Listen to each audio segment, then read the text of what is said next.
उसमें कुछ खाद बनाने की आवश्यकता नहीं पड़ती उसको ना। मान लीजिए आपने, जैसे मैंने कहा कमरा वही होगा, उसी में लगानी है, रैक्स के ऊपर ही होती है डिग्री खेती। मान लीजिए आपने लगाना है 100 बैग ना, 5-5 किलो के बैग बनते हैं इसके। तो इसके लिए आपको 200 किलो तूड़ी लेनी है आपने, फ्रेश होनी चाहिए, ज़्यादा पुरानी नहीं होनी चाहिए, 1 साल से ज़्यादा पुरानी नहीं होनी चाहिए।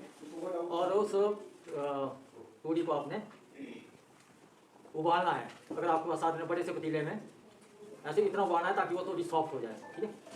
या बड़ा सा कढ़ा लेना या ड्रम ले लेना, उसमें आपने उसको उबाल देना, 30-40 मिनट उबालनी पड़नी वो, है ना। उबल के लगभग वो डबल हो जाती है, जैसे 200 किलो से 400 या 500 किलो हो जाती है।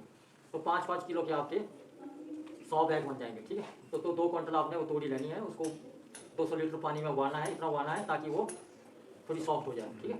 उसके बाद आपने उसको एक पॉलीथीन की शीट पर बिछा देना है ताकि उसका पानी 4-5 घंटे रखना आपने, उसका पानी निकल जाए, है ना।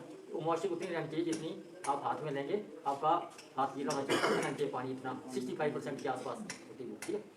उसके ऊपर आपने एक घोल बनाना है ब्रेबस्टिन और फॉर्मेलिन का और न्यूबॉर्न का या मेलाथियोन का, तीनों चीज़ों का 1-1 ग्राम डाली आपने। 100 ml फॉर्मेलिन डाली, 1 ग्राम ब्रेबस्टिन डाली, 1 ग्राम न्यूबॉर्न डाली, या अगर वो लिक्विड फॉर्म में है तो ml में होगी, ठीक है।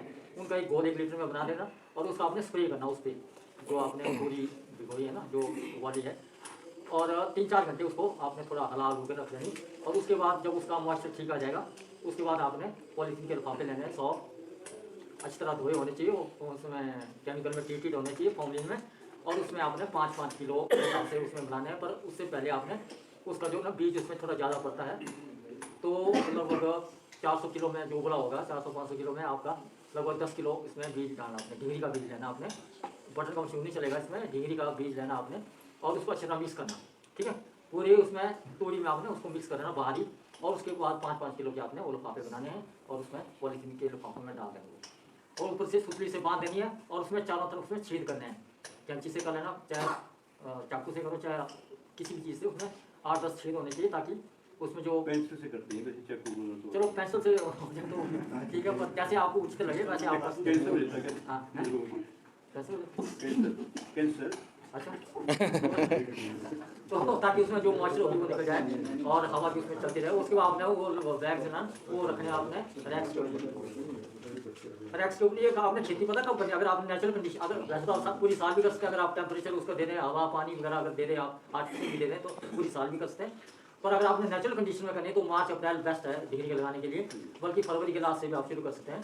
बिलासपुर के एरिया में तो फरवरी में भी कर सकते हैं आप, है ना। टेम्परेचर 30 के लिए 24 और 25 के बीच में, ज़्यादा नहीं जाना चाहिए, 30 जाएगा तो खराब हो जाता है, नीचे आ जाएगा थोड़ा स्लो हो जाता है। तो आपने रैक्स के ऊपर रखना, टेम्परेचर आपका 24-25 डिग्री होगा और 15 दिन में ये बैग्स आपकी बिल्कुल सफ़ेद हो जाएंगे और एक ढीला बन जाता है उसका जो तूड़ी है ना, वो एक ढेला के रूम में बन जाए। तो आपने जो उस पॉलीथीन के लिफाफे है ना बाहर से वो निकाल देना, आराम से निकल जाते हैं, उसको 2 बार यूज़ करते हैं आप, दूसरी बार भी उसमें आप उसको निकाल के रखो, उसको 2 राखें रख लीजिए नेक्स्ट टाइम के लिए। तो जो ढीले है ना वो रखने आपने रैक्स के ऊपर थोड़ा डिस्टेंस 1-1 फुट की दूरी, क्योंकि इसमें चारों तरफ से डिग्री ऊपर से निकलेगी नीचे से भी निकलेगी।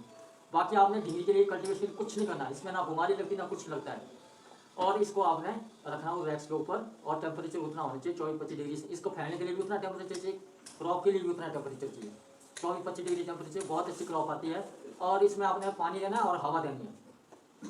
और आपकी 3-4 दिनों में जब फैलने के बाद 5-6 दिनों में डिग्री निकलनी शुरू हो जाती है, चारों तरफ से निकलेगी।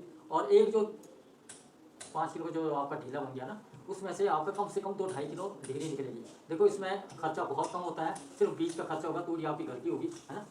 और लेबर का खर्चा आपका खुद ही होगी, लेबर तो कोई चक्कर नहीं, अगर 1000, 2000, 3000 दिखाने हों तब थोड़ा लेबर आपको ज़्यादा रखनी पड़ेगी। इसमें आपकी डिग्री जो है ना चारों तरफ से निकलती है और इसको हार्वेस्ट कर लीजिए। हार्वेस्ट करने के बाद आप इसको फ्रेश बेच सकते हैं, 100 ग्राम के पैकेट बना के बड़ी आराम से बिक जाते हैं।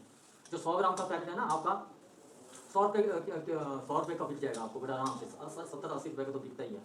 और आप इसको बाजार में 100 ग्राम का पैकेट तो मिलेगा 10 रुपये का, पर 1 किलो जो है ना 100-150 रुपये का आपको बड़े आराम से बिक जाएगा, ठीक है।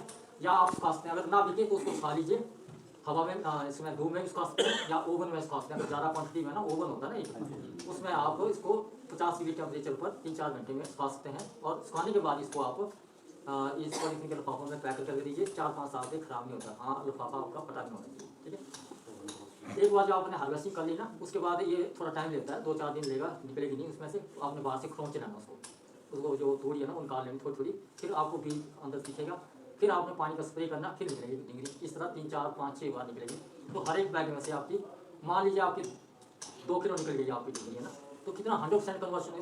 2 किलो आपका ड्राई था वो तोड़ी, 2 किलो में से 2 किलो ही आपकी डिंगरी निकलेगी। इतना प्रॉफिट है इसमें। तो डिंगरी की कल्टीवेशन आप अभी जाके घर में भी कर सकते हैं। सिर्फ बीज आप यहाँ से ले जाना, 1-2 किलो साथ ले जाना डिंगरी के, और एक्सपेरिमेंट कर सकते हैं। खाने की सब्जी बहुत अच्छी है, इससे आपकी किडनी का रोग नहीं लगेगा, बाकी और कई बीमारियों के से निजात पाने के लिए बहुत अच्छी है डिंगरी।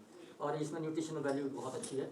और सब्जी तो है ही, इसका अचार भी बनता है, इसकी सब्जी भी बनती है, इसके पकौड़े बनते हैं, इसका पुलाव बनता है, पता क्या क्या बनता है, सब कुछ बनता है। तो डिंगरी आप अभी आज भी लगा सकते हैं। तो जैसे मैंने कहा, उसी कमरे में जिसमें आपने बटन मशरूम लगाया उसी में आप डिंगरी भी लगा सकते हैं, उसके बाद मिल्की मशरूम लगा सकते हैं, उसके बाद बॉल बेला मशरूम भी लगा सकते हैं।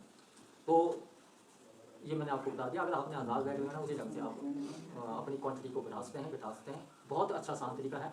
और इसके बाद जो मिल्की मशरूम है उसका लगाने का तरीका भी यही है। इसी तरह से आपने जैसे तोड़ी है ना, जिस तरह से आपने ये डिंगरी क्रॉप लगाई ना, उसी तरह तोड़ी आपने 5-5 किलो का बैग इसमें बनते हैं। इसका जो बीज होगा ना, मिल्की मशरूम अलग होगा, उस तरह मिक्स करके आपने उसमें डाल